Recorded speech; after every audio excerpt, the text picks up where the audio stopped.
Remix. To combine or edit existing materials to produce something new. The term remix originally applied to music. It rose to prominence late last century during the heyday of hip-hop, the first popular music form to incorporate sampling from existing recordings. Early example, the Sugar Hill Gang samples the bass riff from Chic's Good Times in the 1979 hit Rapper's Delight. Now what you hear is not a test, I'm rapping to the beat. And me, the groove, and my friends are gonna try to move your feet.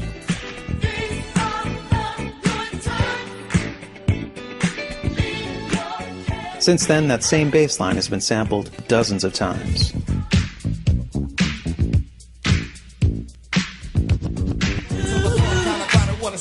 Pulling up with Jodeci, blasting out for 15. I got the good life, no stripe, real nice. And I'm a papa, my son Trey.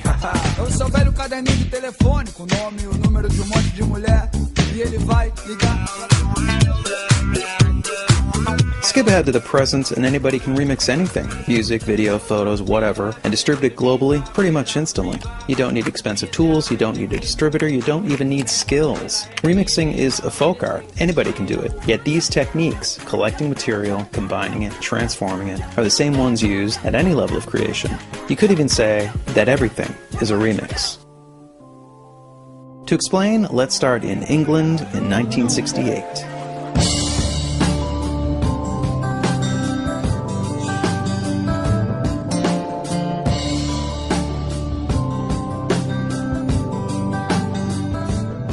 Jimmy Page recruits John Paul Jones, Robert Plant, and John Bonham to form Led Zeppelin.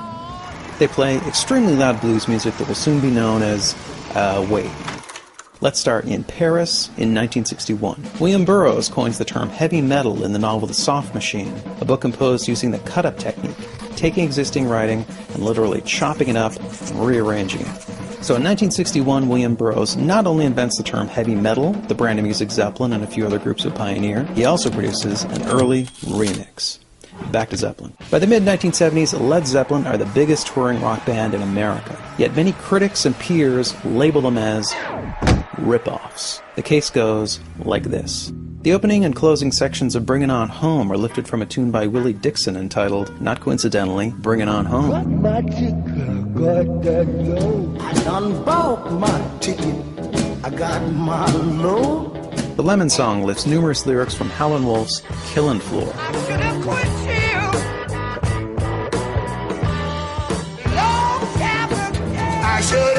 you a long time ago. Black Mountainside lifts its melody from Black Waterside, a traditional arranged by Bert Jansch.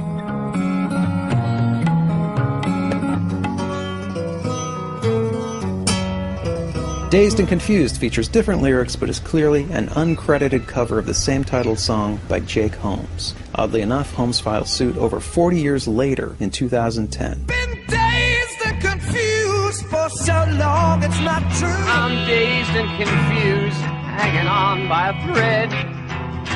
And the big one, Stairway to Heaven, pulls its opening from Spirit's Taurus. Zeppelin toured with Spirit in 1968, 3 years before Stairway was released.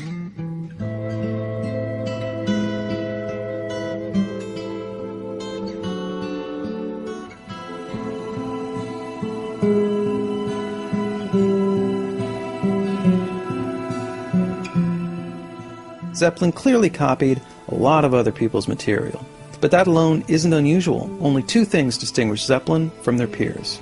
Firstly, when Zeppelin used someone else's material, they didn't attribute songwriting to the original artist. Most British blues groups were recording lots of covers, but unlike Zeppelin, they didn't claim to have written them. Secondly, Zeppelin didn't modify their versions enough to claim they were original.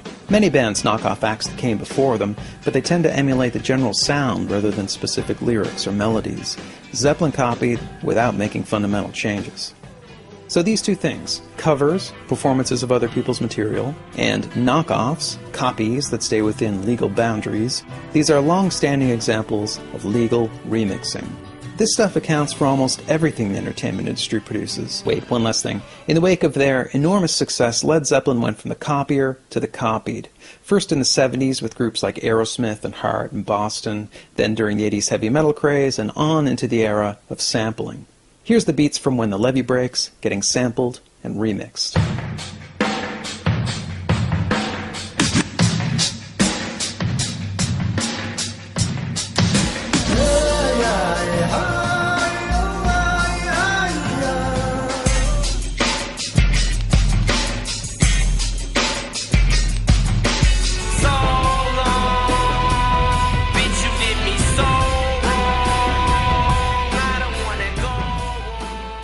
In Zeppelin's defense, they never sued anybody.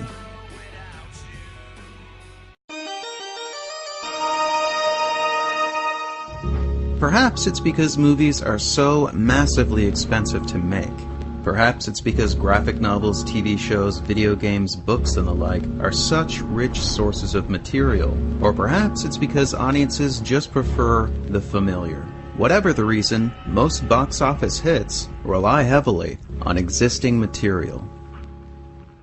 Of the 10 highest-grossing films per year from the last 10 years, 74 out of 100 are either sequels or remakes of earlier films or adaptations of comic books, video games, books, and so on.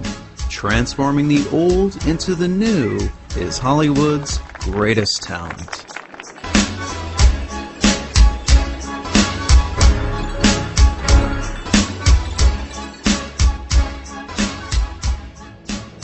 At this point, we've got 3 sequels to a film adapted from a theme park attraction. We've got a movie musical based on a musical which was based on a movie. We've got 2 sequels to a film that was adapted from an animated TV show based on a line of toys. We've got a movie based on 2 books, one of which was based on a blog, which was inspired by the other book that was adapted into the film. Julie and Julia. Do you follow? We've got 11 Star Trek films, 12 Friday the 13th, and 23 James Bonds. We've got stories that have been told, retold, transformed, referenced, and subverted since the dawn of cinema. We've seen vampires morph from hideous monsters to caped bedroom invaders, to campy jokes, to sexy hunks, to sexier hunks. Of the few box office hits that aren't sequels, remakes, or adaptations, the word original wouldn't spring to mind to describe them. These are genre movies, and they stick to pretty standard templates. Genres then break up into subgenres with their own, even more specific conventions. So within the category of horror films, we have subgenres like slasher, zombie, creature feature, and of course, torture porn. All have standard elements that are appropriated, transformed, and subverted. Let's use the biggest film of the decade as an example. Now, it's not a sequel, remake, or adaptation, but it is a genre film, sci-fi, and most tellingly, it's a member of a tiny subgenre where sympathetic white people feel bad about all the murder, pillaging, and annihilation being done on their behalf. I call this subgenre Sorry About Colonialism. I'm talking about movies like Dances with Wolves, The Last Samurai, The Last of the Mohicans, Dune, Lawrence of Arabia, A Man Called Horse, and even Fern Gully and Pocahontas. Films are built on other films, as well as on books, TV shows, actual events, plays, whatever. This applies to everything from the lowliest genre film right on up to revered indie fare. And it even applies to massively influential blockbusters, the kinds of films that reshape pop culture. Which brings us to... Even now, Star Wars endures as a work of impressive imagination, but many of its individual components are as recognizable as the samples in a remix. The foundation for Star Wars comes from Joseph Campbell. He popularized the structures of myth in his book, The Hero with a Thousand Faces. Star Wars follows the outline of the monomyth, which consists of stages like the Call to Adventure, Supernatural Aid, the Belly of the Whale, the Road of Trials, the Meeting with the Goddess, and a bunch more. Also huge influences were the Flash Gordon serials from the 30s and Japanese director Akira Kurosawa. Star Wars plays much like an updated version of Flash Gordon, right down to the soft wipes and the opening titles design. From Kurosawa, we get Masters of Spiritual Martial Arts, a low-ranking bickering duo, and more soft wipes, a Beneath the Floorboards Hideaway, and a boastful baddie getting his arm chopped off. You just watch yourself. We're wanted men. I have the death sentence on 12 systems.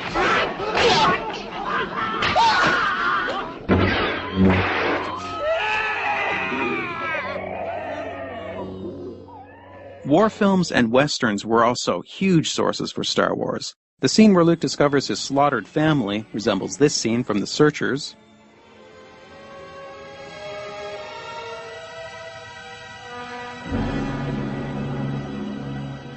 And the scene where Han Solo shoots Greedo resembles this scene from The Good, the Bad, and the Ugly.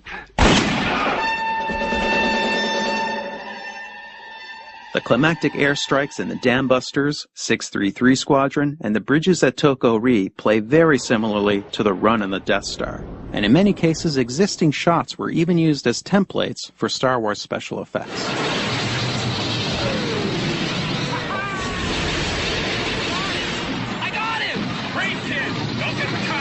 There's also many other elements clearly derived from various films. We have a tin man like the Tin Woman in Metropolis, a couple shots inspired by 2001, a grab the girl and swing scene like this one in The Seventh Voyage of Sinbad, a holographic projection kind of like the one in Forbidden Planet, a rally resembling this one in Triumph of the Will, and cute little robots much like those in Silent Running. George Lucas collected materials, he combined them, he transformed them. Without the films that preceded it, there could be no Star Wars. Creation requires influence. Everything we make is a remix of existing creations, our lives, and the lives of others. As Isaac Newton once said, we stand on the shoulders of giants, which is what he was doing when he adapted that saying from Bernard de Chartres. In Part 3, we'll further explore this idea and chart the blurry boundary between the original and the unoriginal. George Lucas was the most movie-saturated filmmaker of his era, but that baton has since been passed to Quentin Tarantino's remix master thesis is Kill Bill, which is probably the closest thing Hollywood has to a mashup.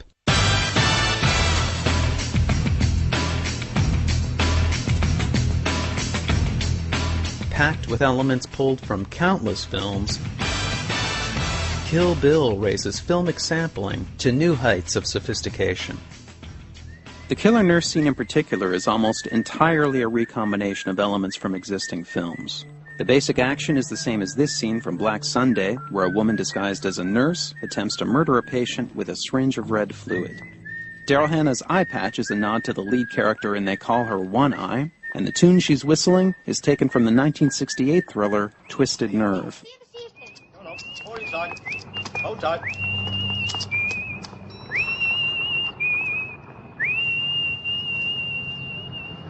Capping it off, the split screen effect is modeled on techniques used by Brian De Palma in an assortment of films, including Carrie.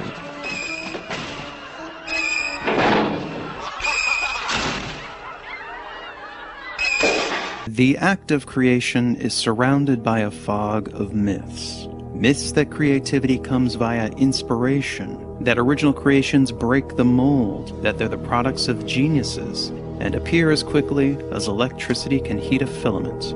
But creativity isn't magic. It happens by applying ordinary tools of thought to existing materials. And the soil from which we grow our creations is something we scorn and misunderstand, even though it gives us so much, and that's copying. Put simply, copying is how we learn. We can't introduce anything new until we're fluent in the language of our domain, and we do that through emulation.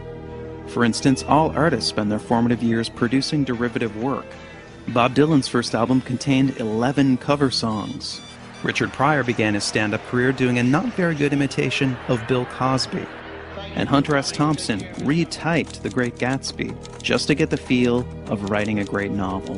Nobody starts out original. We need copying to build a foundation of knowledge and understanding. And after that, things can get interesting.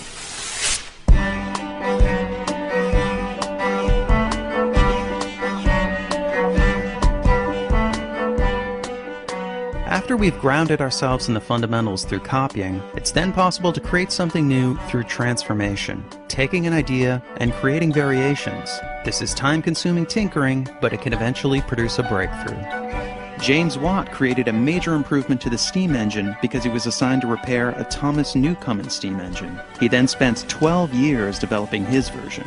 Christopher Latham Scholes modeled his typewriter keyboard on a piano. This design slowly evolved over 5 years into the QWERTY layout we still use today. And Thomas Edison didn't invent the light bulb. His first patent was improvement in electric lamps, but he did produce the first commercially viable one after trying 6,000 different materials for the filament. These are all major advances, but they're not original ideas so much as tipping points in a continuous line of invention by many different people. But the most dramatic results can happen when ideas are combined. By connecting ideas together, creative leaps can be made, producing some of history's biggest breakthroughs. Johann Gutenberg's printing press was invented around 1440, but almost all its components had been around for centuries.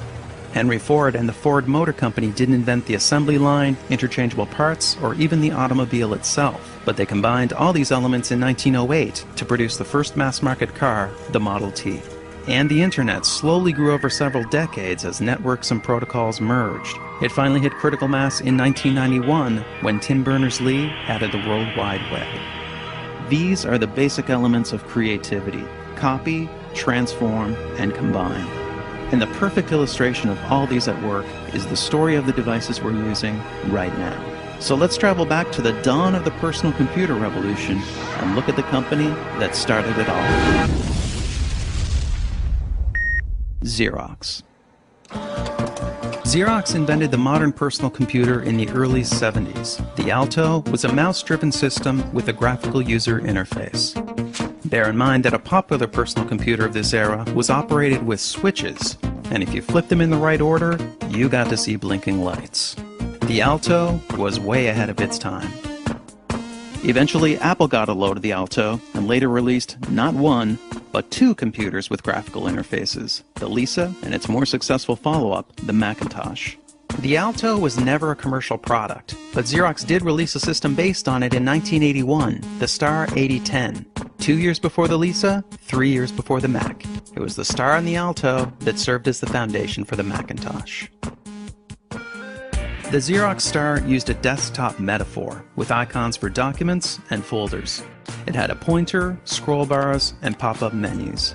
These were huge innovations, and the Mac copied every one of them. But it was the first combination it incorporated that set the Mac on a path towards long-term success. Apple aimed to merge the computer with the household appliance. The Mac was to be a simple device, like a TV or a stereo. This was unlike the Star, which was intended for professional use and vastly different from the cumbersome command-based systems that dominated the era. The Mac was for the home, and this produced a cascade of transformations. Firstly, Apple removed one of the buttons on the mouse to make its novel pointing device less confusing. Then they added the double click for opening files. The Star used a separate key to open files. The Mac also let you drag icons around and move and resize windows. The Star didn't have drag and drop. You moved and copied files by selecting an icon, pressing a key, then clicking a location. And you resized windows with a menu. The Star and the Alto both featured pop-up menus, but because the location of these would move around the screen, the user had to continually reorient. The Mac introduced the menu bar, which stayed in the same place no matter what you were doing. And the Mac added the trash can to make deleting files more intuitive and less nerve-wracking. And lastly, through compromise and clever engineering, Apple managed to pare the Mac's price down to $2,500. Still pretty expensive, but much cheaper than the $10,000 Lisa or the $17,000 Star.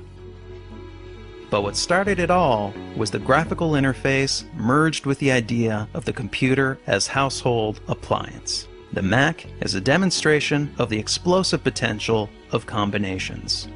The Star and the Alto, on the other hand, are the products of years of elite research and development. They're a testament to the slow power of transformation. But of course, they too contain the work of others.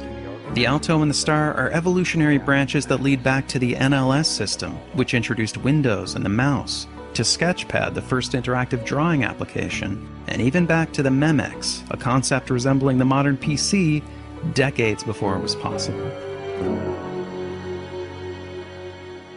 What if Xerox never decided to pursue the graphical interface? Or Thomas Edison found a different trade? What if Tim Berners-Lee never got the funding to develop the World Wide Web? Would our world be different? Would we be further behind? History seems to tell us things wouldn't be so different. Whenever there's a major breakthrough, there's usually others on the same path. Maybe a bit behind, maybe not behind at all. Isaac Newton and Gottfried Leibniz both invented calculus around 1684. Charles Darwin proposed the theory of evolution by natural selection, but Alfred Russel Wallace had pretty much the same idea at pretty much the same time. And Alexander Graham Bell and Elisha Gray filed patents for the telephone on the same day.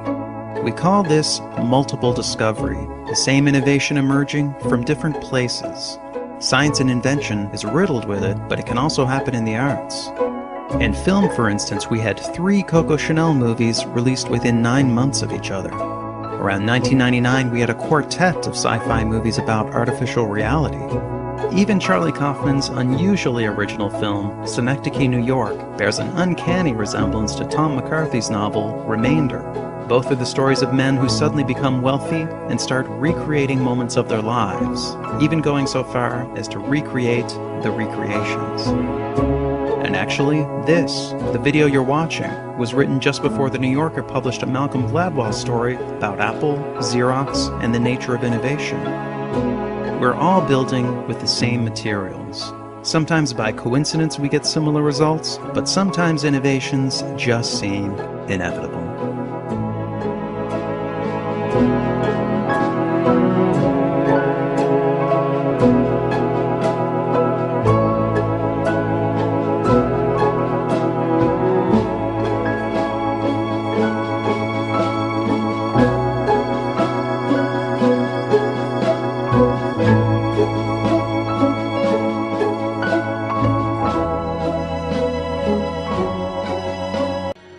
The interdependence of our creativity has been obscured by powerful cultural ideas, but technology is now exposing this connectedness.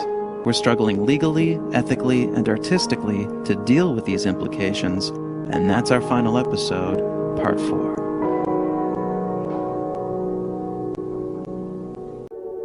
The genes in our bodies can be traced back over 3.5 billion years to a single organism, Luca, the last universal common ancestor. As Luca reproduced, its genes copied and copied and copied and copied. Sometimes with mistakes, they transformed. Over time, this produced every one of the billions of species of life on Earth. Some of these adopted sexual reproduction, combining the genes of individuals, and altogether, the best adapted life forms prospered.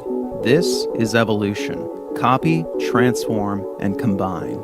And culture evolves in a similar way, but the elements aren't genes, they're memes, ideas, behaviors, skills. Memes are copied, transformed, and combined. And the dominant ideas of our time are the memes that spread the most.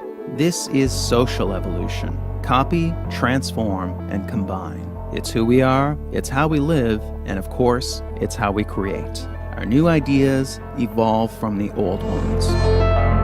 But our system of law doesn't acknowledge the derivative nature of creativity. Instead, ideas are regarded as property, as unique and original lots with distinct boundaries. But ideas aren't so tidy. They're layered, they're interwoven, they're tangled. And when the system conflicts with the reality, the system starts to fail.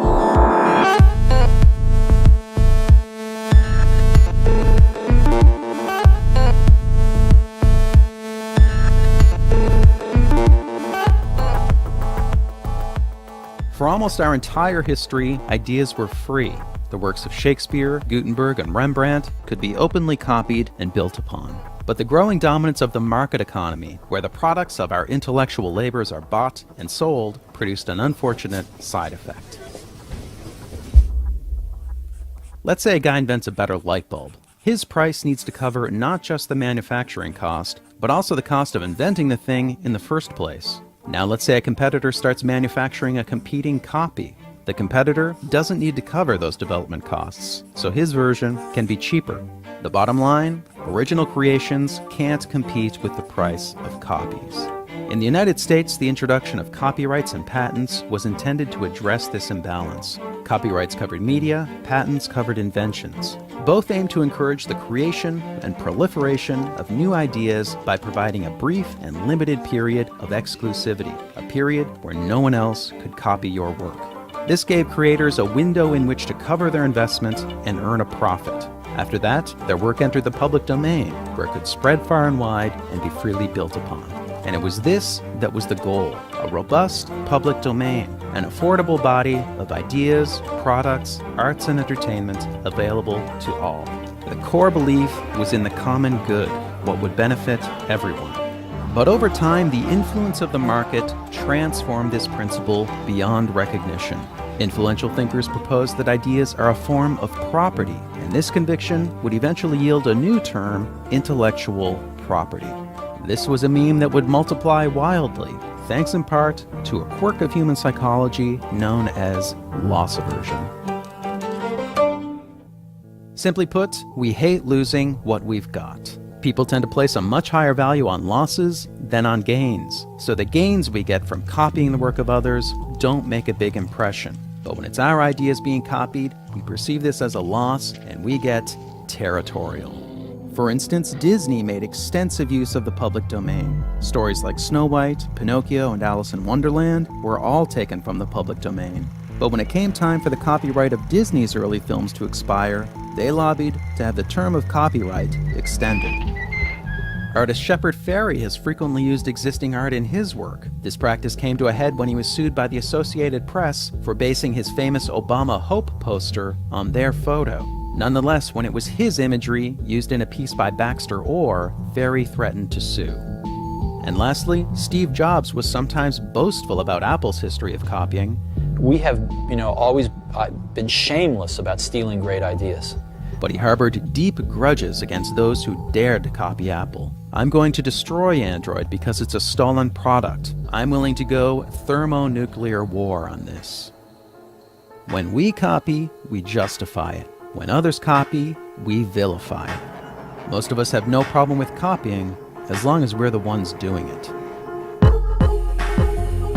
So with a blind eye toward our own mimicry and propelled by faith in markets and ownership, intellectual property swelled beyond its original scope, with broader interpretations of existing laws, new legislation, new realms of coverage, and alluring rewards.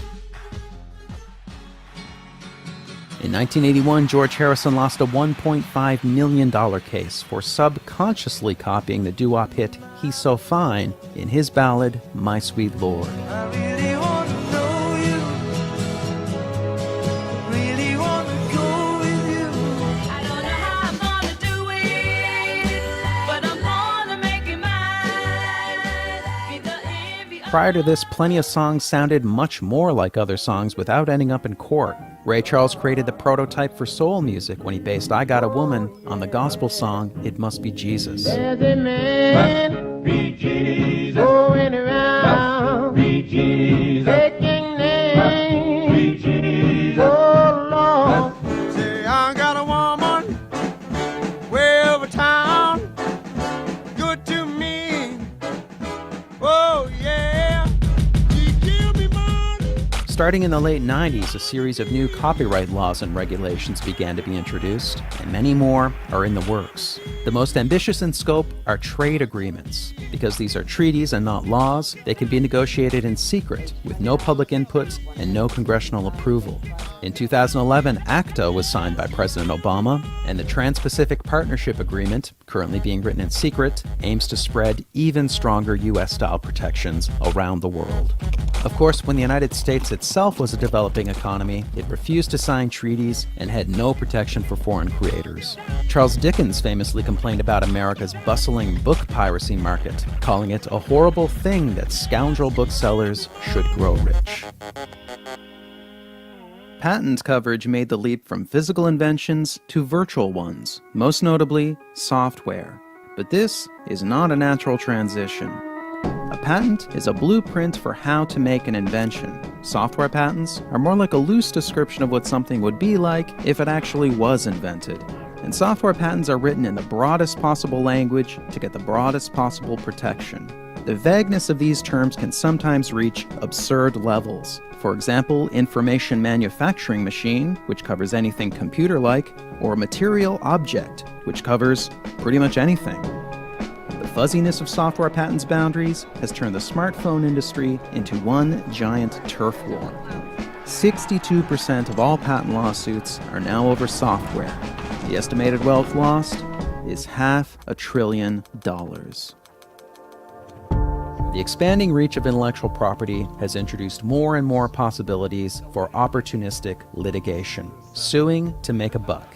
Two new species evolved whose entire business model is lawsuits: sample trolls and patent trolls. These are corporations that don't actually produce anything. They acquire a library of intellectual property rights, then litigate to earn profits. And because legal defense is hundreds of thousands of dollars in copyright cases and millions in patents, their targets are usually highly motivated to settle out of court. The most famous sample troll is Bridgeport Music, which has filed hundreds of lawsuits. In 2005, they scored an influential court decision over this 2-second sample. That's it. And not only was the sample short, it was virtually unrecognizable.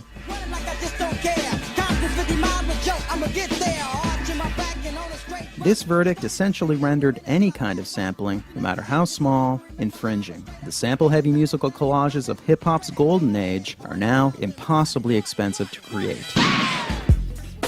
Now, patent trolls are most common back in that troubled realm of software. And perhaps the most inexplicable case is that of Paul Allen. He's one of the founders of Microsoft, he's a billionaire, he's an esteemed philanthropist who's pledged to give away much of his fortune, and he claims basic web features like related links, alerts, and recommendations were invented by his long-defunct company. So the self-proclaimed Idea Man sued pretty much all of Silicon Valley in 2010, and he did this despite no lack of fame or fortune.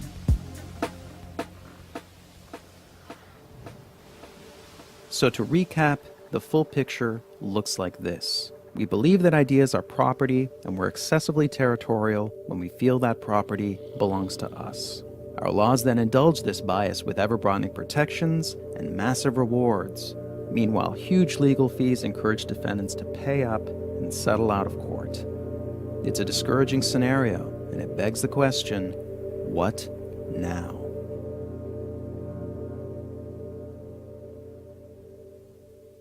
The belief in intellectual property has grown so dominant, it's pushed the original intent of copyrights and patents out of the public consciousness. But that original purpose is still right there in plain sight. The Copyright Act of 1790 is entitled An Act for the Encouragement of Learning. The Patent Act is to promote the progress of useful arts.